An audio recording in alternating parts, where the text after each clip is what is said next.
guys, at ngayong hapon na ito ay mayroon pong nagtao po dito sa bahay. Ako'y kasarapan ng tulog at tinawag ako ng mga anak ko kung ano yun.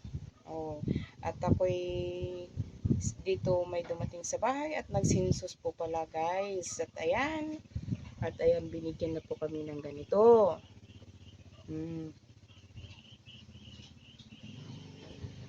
Census po ito ngayon. Ayan, in-interview po ako, tinanong ang pangalan ko, tinanong kung sino yung mga kasama ko dito sa bahay, kung ilan kami, ayan, at trabaho ko, ayan, at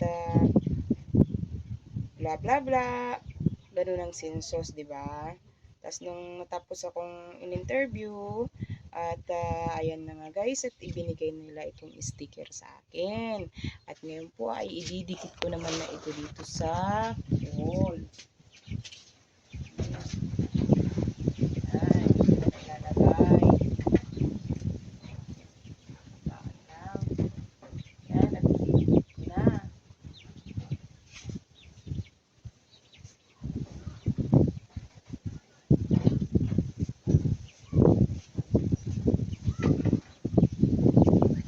At ayan na po ay ididikit ko na sa dingding dito sa bahay, sa labas.